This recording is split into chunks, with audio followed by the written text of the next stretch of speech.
Okay, so tonight I'm here with a book review, and that's my book review of Diana Gabaldon's Outlander, which I give 4 stars to. The basic spoiler-free plot is that Claire Beecham Randall is married to Frank Randall, and they're on their second honeymoon in Scotland.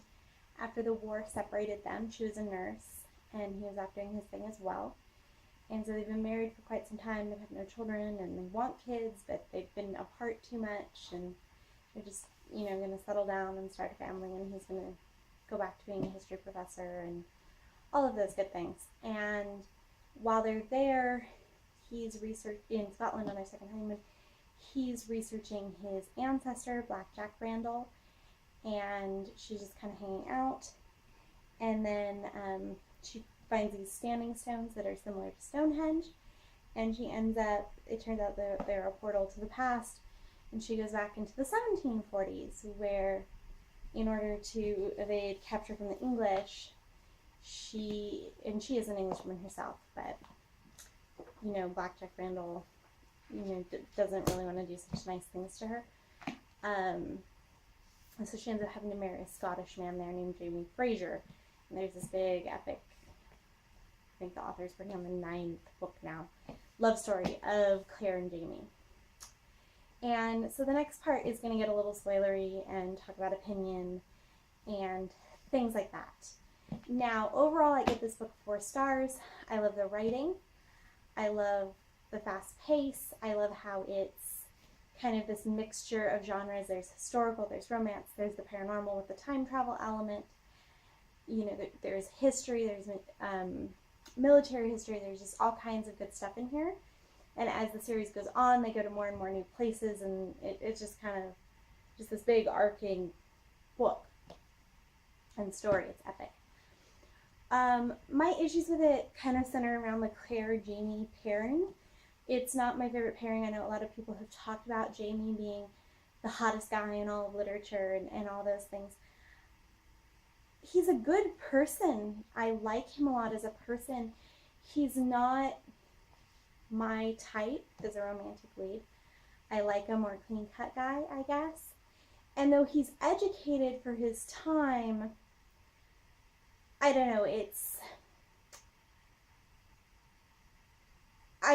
I would have trouble relating, I guess, to him on a romantic level. Although, maybe I could have gotten past it. I don't know. But I don't have the issues that some people have, where they have a problem with the fact that he's a product of his time. It's not that at all. It's more, I think he treats women well. I know there's been some controversy about certain scenes in that, namely, spoiler alert, but major spoiler alert. In fact, I'll put the book down when I'm done talking about it. There's a scene where Jamie has to flog Claire, often known as the spanking scene.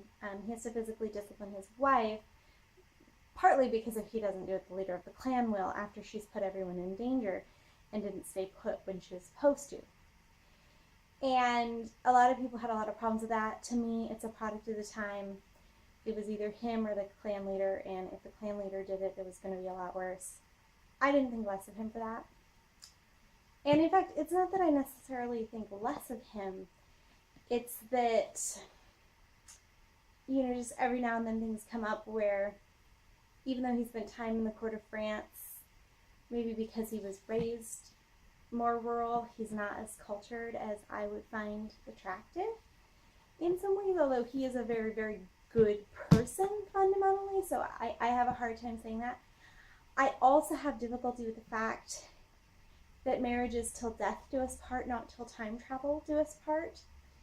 And as Claire points out, she keeps, the wedding ring went back to the past with her, which means that her marriage happened in her past in terms of her timeline. And I know there's a priest that counsels them differently on this a little bit, that maybe it's not bigamy and all of that. To me, even though Frank Randall is not yet born, she is still married to him. Granted, there aren't really provisions for time travel in moral theology that I'm aware of, but just to my mind, she is still a married woman when she marries Jamie. which would make their marriage invalid, from my understanding of Catholic moral theology. And my husband and I talked about this as well. He hasn't read the books. It's not really his thing. But to him, you know, the mark of the sacrament on the soul is something that she would carry with her just as she carries her ring. And therefore, she would have been married, received the nuptial blessing, all of those things, which would, since her husband is not dead, and therefore till death do us part, to us it's bigamy. So that made things a little difficult. I don't want to get into later books. I'll do some talks maybe about this issue separately, perhaps, talking about the first 3 books as a whole. But and the other thing is, I was actually hesitant to read these books because I had heard that they were really explicit, and then I heard other people say most of the scenes are fade to black, and that there's only about 2 that are more explicit. To me, in the first book, there's a little more than 2. It tapers off as the books go on. But I found myself skipping at least 10 scenes, which, you know, hey, it's a 600 plus page book. I still definitely got my money's worth, and I still enjoyed it, even though there were some scenes I chose to skip because I don't read explicit scenes. So that's just that. But I did enjoy the book overall, even though I have certain qualms about certain aspects of it. And I know a lot of people don't feel this way at all and don't have a problem with the perceived bigamy issue. For me, it was really uncomfortable. Maybe that's because I'm married, and I can't imagine, you know, going to the past and being swept off my feet and not wanting to come back to my husband. And, you know, I know her marriage wasn't really a choice, but she did definitely choose to stay and be passionate with him and everything like that. So I just don't know, that was uncomfortable for me. But the overarching epic story is compelling enough that I was able to read it and enjoy it despite that. So overall, it's a 4-star review. Thanks and happy reading.